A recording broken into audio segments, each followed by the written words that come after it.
Assalamualaikum warahmatullahi wabarakatuh. Salawat kepada Allah Rasulullah SAW, kepada keluarganya, kepada sahabat-sahabatnya, dan kepada umatnya Rasulullah SAW. Perkenalkan, nama saya Yunus. Saya dari Bandung. Kami satu jemaah 7 orang, 4 orang normal, yang 3 orang tunarungu. Dan kemarin 1 orang yang tunarungu meninggal dunia di markas di sini, di Jimbrana ya, di Asidik, di Masjid Asidik.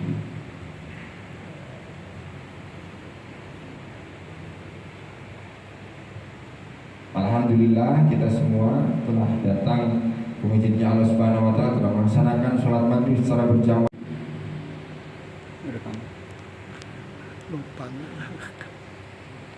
Allah Subhanahu wa Ta'ala memberi kita semua hati bersih,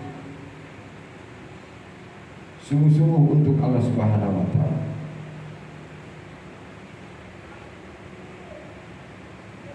Allah Subhanahu wa Ta'ala Maha menciptakan, Allah Subhanahu wa Ta'ala Maha kuasa, Allah Subhanahu wa Ta'ala Maha melihat, Maha mendengar, Allah Subhanahu wa Ta'ala Maha melindungi, Maha menyayangi, Allah Subhanahu wa Ta'ala Maha menjaga, Allah Subhanahu wa Ta'ala Maha memberikan rezeki. Allah Subhanahu wa Ta'ala ciptakan 7 lapis langit, 7 lapis bumi. Ada matahari, ada bintang-bintang, ada bulan, pohon-pohon, gunung-gunung, ada laut. Allah Subhanahu wa Ta'ala ciptakan rumput-rumput, hujan, menciptakan suasana dingin, suasana panas. 18.000 jenis makhluk Allah Subhanahu wa Ta'ala ciptakan dari hewan, ya. Ada kuda, ada harimau, ada unta, ada kucing, ada burung, ada ayam, ada ular, ada buaya. Semua. Siapa yang menciptakan? Bapak-bapak? Bukan, tapi Allah Subhanahu wa Ta'ala yang menciptakan.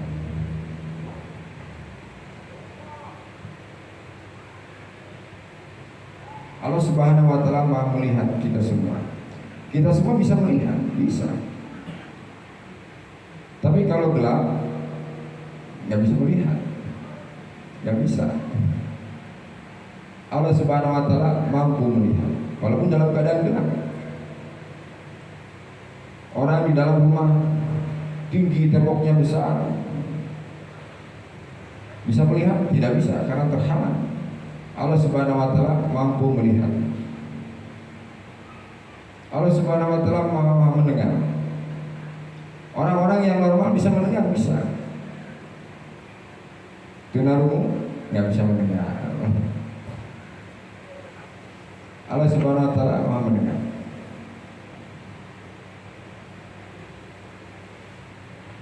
Orang berjalan pelan-pelan, ya. Orang yang lagi tidur kadang-kadang nggak bisa mendengar, Pak. Ya, kalau lagi jalan gitu, apalagi ada yang mencuri motor, itu nggak bisa dengar orang tidur. Tapi Allah Subhanahu wa Ta'ala Maha mendengar. Allah Subhanahu wa Ta'ala Maha menjaga. 24 jam terjaga, ya. Tapi kalau satpam kayak manusia, ya, pasti ada ngantuknya. Berjaga 24 jam nggak bisa, tapi Allah Subhanahu wa Ta'ala Maha menjaga 24 jam, nggak pernah tidur. Kalau Allah Subhanahu wa Ta'ala memberikan kekuatan atau memberikan ngantuk, mungkin Allah Subhanahu wa Ta'ala ngantuk sedikit saja, maka semuanya akan hancur. Bulan, bintang, Allah Subhanahu wa Ta'ala menjaga. Allah Subhanahu wa Ta'ala sayang kepada manusia. Allah Subhanahu wa Ta'ala Maha melindungi.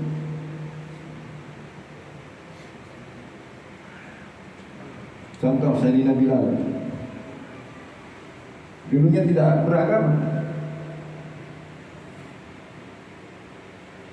Kemudian setelah masuk Islam, Sayyidina Bilal berdoa kepada Allah Subhanahu wa Ta'ala. Dia menceritakan sahabat Sayyidina Bilal ketika itu masuk Islam, kemudian penjaga orang kafir ini mengetahui bahwa Bilal telah masuk Islam. dengan laporan kepada majikan, bos katanya, Bilal masuk Islam. Nah, ketika itu majikannya marah, nah, datang ke rumahnya untuk mengetuk pintunya. Bertanya, apa benar kamu telah masuk Islam? Siapa yang mengajak kamu masuk Islam? Nabi Muhammad SAW. Kamu dipaksa? Ya, saya mau masuk sini. Ya udah, kalau misalnya kamu nggak bisa, nah, disuruh untuk keluar daripada keislamannya, tidak mau kan? Akhirnya ditangkap, diikat tangannya dalam satu tempat di gunung luas itu, disiksa, dicambuk. Dan terdengar dari ucapannya ini adalah ahad, ahad. Walaupun sekuat apapun dipukulnya, Sayyidina Bilal tetap dalam keimanannya, sampai sebuah sebongkah batu ditindihkan ke dalam ke atas tubuhnya, tetap saja mengatakan ahad, ahad. Dan ketika itu Sayyidina Abu Bakar melihat, dan akhirnya mau membebaskan daripada Sayyidina Bilal, dibelinya. Oh, berapa? Sekian. Oh ya, akhirnya ya ini Mas asli. Nah, diangkat batunya, kemudian dibopong. Sayyidina Bilal menemui dari mana? Rasulullah SAW. Allah Subhanahu Wa Taala Maha Menyayang. Allah Subhanahu Wa Taala Maha memberi rezeki.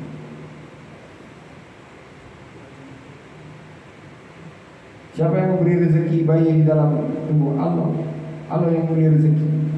Begitu lahir, nah, dia gendong sama ibunya. Siapa yang menjadikan dia tumbuh? Nah, Allah Subhanahu Wa Taala. Dari tinggi terus sampai tua, Allah Subhanahu Wa Taala yang memberi rezeki. Makan minum dari siapa? Dari Allah yang memberi rezeki. Pohon-pohon, siapa yang menumbuhkan? Allah Subhanahu Wa Taala. Untuk minum air, siapa yang menciptakan air? Allah Subhanahu Wa Taala. Untuk wudu, untuk mandi, ya, untuk cuci mobil, untuk minum, untuk mandi wajib, Allah Subhanahu Wa Taala yang memberi rezeki. Dari sahabat meriwayatkan Rasulullah SAW bersabda, orang yang dalam akhir hayatnya mengucapkan la ilaha illallah pasti masuk surga. Dari sahabat Rasulullah SAW bersabda yang mafhumnya, barang siapa yang wudu sempurna kemudian melangkahkan kakinya ke masjid, maka satu langkahnya diampuni dosanya dan satu langkah lagi diangkat derajat. Dari sahabat meriwayatkan Rasulullah SAW bersabda yang mafhumnya, barang siapa orang tua yang mengajarkan anaknya ya Al-Quran sampai 30 juz, kelak nanti di akhiratnya Allah Subhanahu Wa Taala, orang tuanya akan diberikan mahkota yang cahayanya mengalahkan daripada cahaya matahari. Sahabat meriwayatkan Rasulullah SAW bersabda, barang siapa yang melakukan sholat di rumahnya dengan sendiri maka diberikan pahala 1 derajat. Tapi barang siapa yang melakukan sholat berjamaah di masjid maka Allah Subhanahu Wa Taala akan memberikan pahala 27 derajat. Rasulullah SAW bersabda yang mampunya, orang yang berzikir, perumpamaan orang yang berzikir dengan orang yang tidak berzikir adalah sama seperti orang hidup dengan orang mati. Dari sahabat meriwayatkan Rasulullah SAW bersabda, Allah Subhanahu Wa Taala tidak melihat wajah, cantik, jelek, atau misalkan Allah Subhanahu Wa Taala tidak melihat harta, tidak melihat makan, tidak. Allah Subhanahu Wa Taala melihat daripada hati dan amal. Jadi sahabat meriwayatkan Rasulullah SAW bersabda yang mafhumnya, sebelum sholat subuh, sholat sunat 2 rakaat sebelum sholat subuh itu lebih baik daripada dunia dan segala isinya. Dari sahabat meriwayatkan Rasulullah SAW bersabda, kalau kalian tawakal sempurna kepada Allah Subhanahu Wa Taala, pasti Allah Subhanahu Wa Taala memberikan rezeki. Sama seperti buruh pergi pagi hari dengan keadaan perut lapar, cari makanan, kemudian pulang sore hari dalam keadaan perutnya kenyang.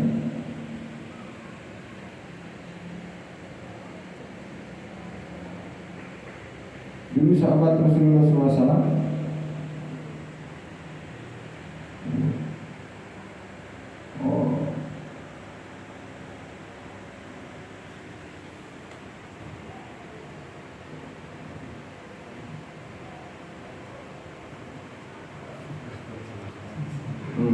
Rasulullah SAW berjalan ya, masuk ke dalam guha dan ketika itu berjumpa dengan malaikat Jibril AS. Memikirkan umat, terus memikirkan umat. Wahai Muhammad, bacalah, katanya. Kamu siapa? Kata Rasulullah SAW. Saya ini malaikat Jibril. Muhammad takut. Malaikat Jibril besar, akhirnya pulang ke rumah. Masuk ke rumah, istrinya melihat Rasulullah SAW menggigil, diselimut, dibangun. Kemudian malaikat Jibril itu mendatangi lagi dan istrinya pun melihat. Istrinya tidak bisa melihat malaikat Jibril, tapi Rasulullah SAW bisa melihat. Oh, kamu mau diangkat jadi Rasul, katanya. Akhirnya siap-siap lagi kembali lagi ke dalam guha. Maka Jibril SAW memberitakan, wahai Muhammad, baca Pak. Gak bisa baca, gak bisa. Coba. Akhirnya dibaca. Wahyu dari Allah Subhanahu Wa Taala.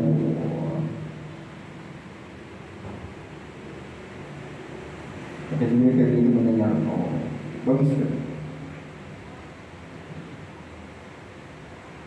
Nanti kamu ketika pulang ke kampung kamu harus berdakwah.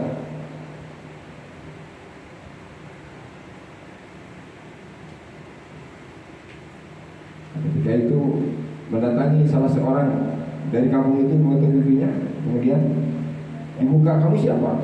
Saya Nabi Muhammad, katanya. Oh, kamu pembohong, katanya. Kata orang-orang kamu pembohong. Nah, kemudian apa namanya? Ya, gak percaya kan? Kamu siapa? Saya Nabi Muhammad. Kamu bohong aja, kamu tukang bohong. Banyak orang yang gak percaya ketika itu, sampai didorong sampai terjatuh. Kemudian Nabi Muhammad SAW menjumpai lagi orang kafir yang lain.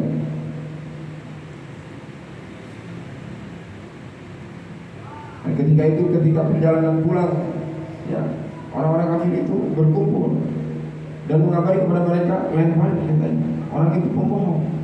Oh, banyak orang yang mengumpulkan batu, kotoran dan sebagainya, dilempari oleh Rasulullah SAW ketika itu. Sakit dan begitu perjalanan jauh berdarah, keluar dari mana-mana, sampai jauh sekali, sampai ada satu pohon. Akhirnya Rasulullah SAW beristirahat ke pohon. Kemudian malaikat melihat, mencari di mana. Oh ternyata ada istirahat di pohon. Nah, ketika itu kenapa kau dilempari? Ketika itu orang-orang gak mau diajakin masuk Islam. Nah, kemudian malaikat menawarkan daripada bagaimana kalau misalkan gunung ini kita balikan. Nah, kata Rasulullah SAW, jangan, nanti anak keturunannya di masa depan mereka akan menjadi ulama besar. Kemudian mereka mengerti dan melihat Rasulullah SAW berdoa, ya Allah, kampung Taif, katanya, berikan hidayah.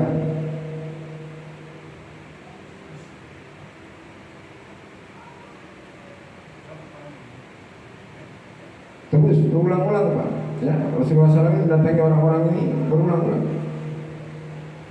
Kamu siapa? Kenapa kamu sampai kotor begini? Ya, ya orang kafir menambari saya, katanya. Sini.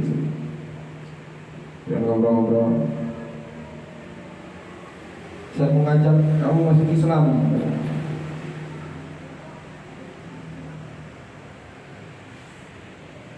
Gak apa-apa, nanti kamu dibantu Allah.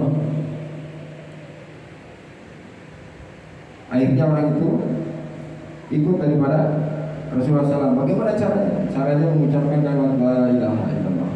Akhirnya orang itu masuk Islam. Nama orang itu adalah Sayyidina Abu Bakar radhiyallahu anhu.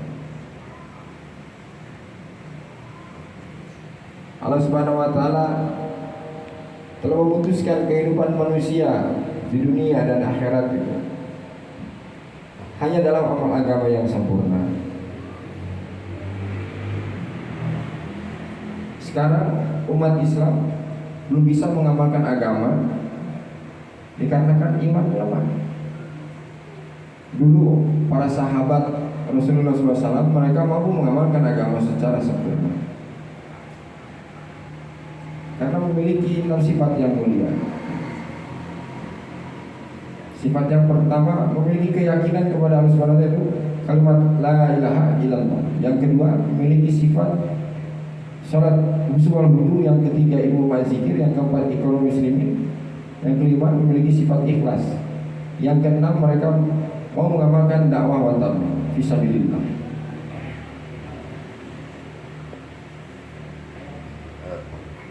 Manusia taat kepada Allah, ikut cara Rasulullah SAW, maka di dunia akan sukses, di alam kubur akan sukses, dan di akhirat pun akan sukses, dan dimasukkan ke dalam surga.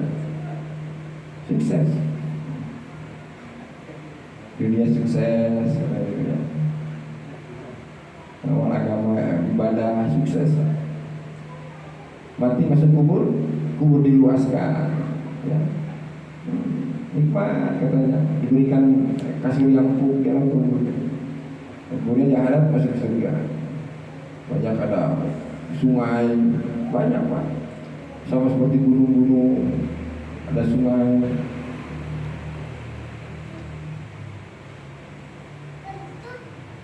Tapi orang yang ingkar kepada Allah, tidak mengikuti cara Rasulullah SAW, maka di dunia akan rugi. Masuk kubur gagal, dan di akhirat pun akan gagal, dan akan dimasukkan oleh Allah Subhanahu wa taala di dalam nerakanya Allah Subhanahu wa taala abadan abadan. Dunia gagal, masuk kubur gagal, kuburan akan persempit.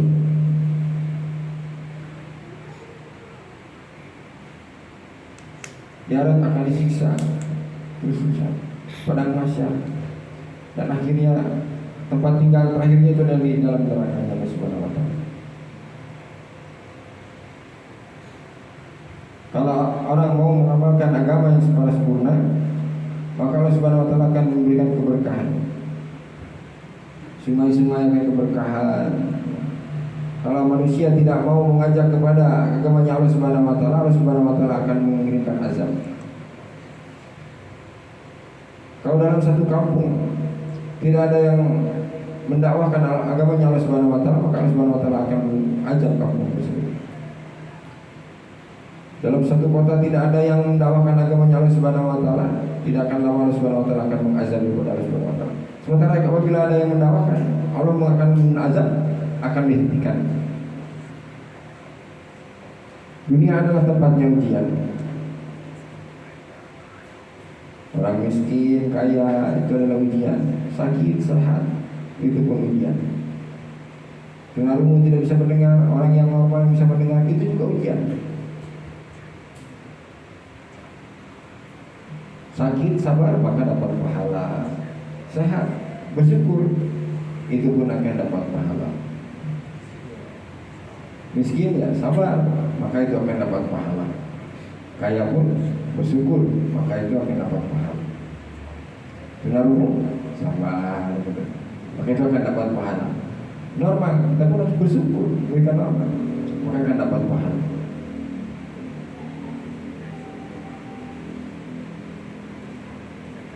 Kita semua harus berpikir, tunarungu ini gak tahu bagaimana amal agama. Di sini manusia, orang-orang bisa mendengar, tahu, ya. Tapi tunarungu nggak bisa, nggak ngerti apa yang dibicarakan orang-orang. Ada yang mendakwahkan agama, orang tunarungu nggak bisa. Ada yang ceramah itu nggak bisa. Kasihan tunarungu. Kebanyakan akhirnya pergi main-main. Ya. Tunarungu melihat orang-orang yang bertato akhirnya ikut. Karena tunarungu tidak tahu agama lain. Ini Islam, ini agama lain. Akhirnya ikut aja karena nggak tahu informasi. Kasihan. Kalau agamanya kita ini beda. Lihat wanita cantik beda agama, karena tidak tahu aturan agama akhirnya ikut saja. Tunarungu banyak di sini, banyak di Bali ini banyak. Kita semua bertanggung jawab atas mereka semua. Sama tunarungu, ajak mereka masuk masjid. Kita semua ini adalah umatnya Rasulullah SAW. Banyak tunarungu di India, mana-mana. Tunarungu ini ada sedikit. Di India itu banyak sampai 1000 Pak. Ikramnya bagus, agamanya bagus di India. Ya, tidak susah masuk kerja. Orang-orang normal nggak bisa masuk kerja. Normal bisa cari-cari pekerjaan. Tunarungu tidak bisa, bisa dibilang sulit. Ini tunarungu. Kasihan kalau misalnya sampai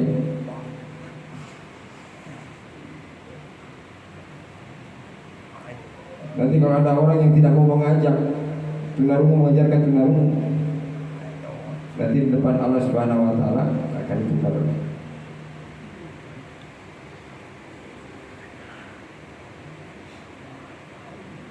Harus ingatkan tunarungu bisa puasa, sholat, ajarkan sholat.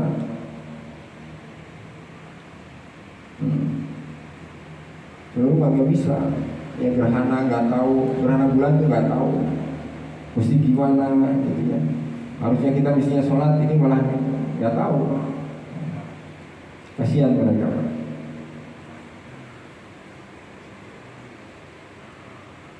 Dulu katanya dia tidak pernah sholat ditinggalkan. Hari Jumat ditinggalkan. Tapi ada orang yang mengajak saya bertemu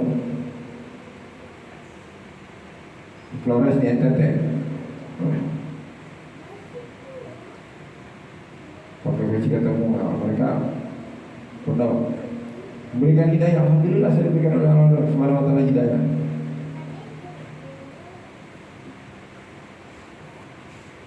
Dia hijrah tahun 2013 sampai sekarang istiqomah, alhamdulillah.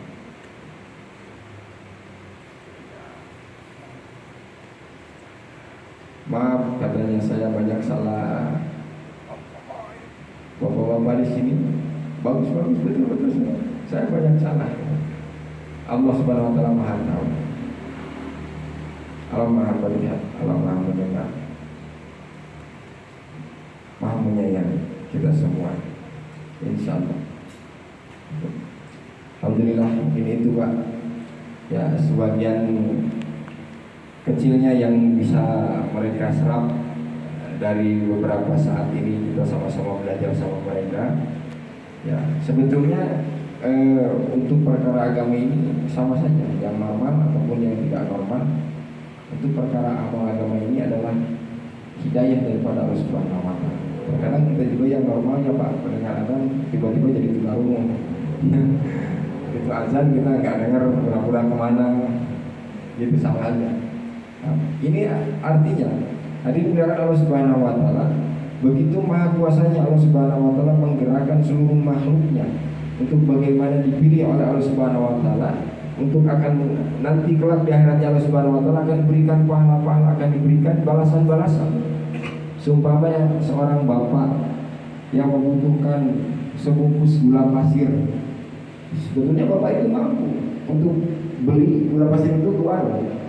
Tapi karena sayangnya seorang bapak kepada anaknya untuk nantinya akan diberikan ibu, wahai anakku berikan bapak gula ke warung. Oh iya Pak, lari anaknya, kemudian kembali itu, aduh anak saya ini baik sekali, kan gitu Pak. Diberikannya hadiah, diberikannya uang jajan dan sebagainya. Nah inilah Allah Subhanahu Wa Taala. Mampu bagi Allah Subhanahu Wa Taala bagaimana memajukan ini agama, ya, mendatangkan semua orang-orang ke dalam masjid itu mampu. Ya. Tapi bagaimana ada dalam keterangan bahwa kita ini menjadikan seorang hamba yang bersyukur tadi, membantu daripada pekerjaan Allah Subhanahu Wa Taala. Dalam ketidakmampuan kita mau mengajak hamba-hamba yang lain untuk taat kepada Allah Subhanahu Wa Taala. Apabila kita tidak mau, Allah Subhanahu Wa Taala maha mampu menggerakkan daripada orang-orang yang kemampuannya lebih kurang daripada kita. Contohnya saudara-saudara kita ini. Bahkan Allah Subhanahu Wa Taala mampu mengajak atau menggerakkan orang-orang yang tidak bisa melihat dan mereka mendakwakan agamanya Allah Subhanahu Wa Taala. Menjumpai manusia-manusia, mengetuk pintu-pintu agar bagaimana mereka bisa masuk ke masjidnya Allah Subhanahu Wa Taala. Nah ini adalah dari itu apa yang seperti kita ketahui ini adalah majelis fikir. Bagaimana kita ini mengungkapkan rasa syukur kita kepada Allah Subhanahu Wa Taala yang telah diberikan tubuh yang sempurna, rezeki yang alhamdulillah. Nah, bagaimana rasa syukurnya yaitu memikirkan saudara-saudara kita yang lain, ya, teman-teman kita, khususnya keluarga kita, itu bagaimana sama-sama taat kepada Allah Subhanahu Wa Taala. Hadirin yang dimuliakan Allah Subhanahu Wa Taala, inilah yang biasa dilakukan oleh jemaah. Bapak-bapak semuanya udah pada tahu ini jemaah seperti apa. Ada yang dibilang jemaah tabligh, jemaah huruf, ada jemaah jenggot dan sebagainya. Ini adalah saya mengatakan ini adalah jemaah yang biasa saja, jemaah yang seperti bapak-bapak semua. Mereka mengamalkan agama, kemudian bekerja dan sebagainya. Cuma mereka meluangkan waktu untuk itu tadi, mengajak daripada saudara-saudara yang lain untuk mengamalkan daripada keislaman kita. Ya, kita bukan berniat untuk mengajak agama lain masuk ke agama kita, tidak. Ya, kita mengajak bagaimana orang Islam mengamalkan keislamannya. Yang hari ini Pak, Masya Allah, orang Islam sendiri pun kadang-kadang malu mengamalkan agamanya. Ya kan? Kadang-kadang ini saya waktu dulu Pak, kopiah saja saya sapuin sampai lepek. Kalau Jumatan itu malu, kalau sampai kopiah itu malu. Ya. Nah, karena apa? Karena itu tadi tidak ada kecintaan kepada agama. Apa yang menimbulkan kecintaan saya terhadap agama? Bagaimana kita belajar mengorbankan kecintaan-kecintaan yang lain untuk agama. Salah satunya kami belajar mengorbankan istri kami ditinggalkan sementara. Anak yang saya cintai saya tinggalkan sementara di kampung sana di Bandung. Begitu juga dengan pekerjaan saya. Alhamdulillah pekerjaan saya ini sebagai tukang galon Pak kalau di Bandung. Ya sementara ini saya tinggalkan dulu. Bagaimana saya belajar untuk meninggalkan, mengorbankan kecintaan saya untuk mengusahakan agama dalam diri saya dengan salah satunya menjumpai bapak-bapak di sini, ahli majlis di sini, Masya Allah. Setiap waktu sholat di sini masjidnya penuh semua. Dan ini yang perlu saya pelajari untuk yang nanti saya kategorikan atau saya laporkan ke kampung saya, bahwa yang mereka tahu di Bali ini Pak jarang masjid gitu ya, masjidnya kosong. Alhamdulillah di Bali ini ternyata masih banyak saudara-saudara ya, khususnya saudara-saudara Islam yang mereka kuat dalam mengamalkan agamanya. Maka dimudahkan Allah Subhanahu Wa Taala ini menjadi fikir kita semua agar bagaimana setiap hari kita memikirkan diri ini ada peningkatan selain daripada lama agama. Apa ibadah kita juga harus mendakwakan, mengajak kepada mereka untuk bagaimana sama-sama mengamalkan agama Allah Subhanahu Wa Taala. Insyaallah ya Pak ya. Demikian mungkin yang bisa saya sampaikan. Mohon maaf mungkin dalam penyampaian saya kurang berkenan dalam hati Bapak karena kita juga masih sama-sama belajar. Mutlak kesalahannya datang daripada saya, ya, yang bagusnya, yang baiknya itu mutlak datang daripada Allah Subhanahu Wa Taala. Sempurnanya majelis kita tutup dengan doa kifaratul majelis. Subhanallah wa bihamdihi, Assalamualaikum warahmatullahi wabarakatuh.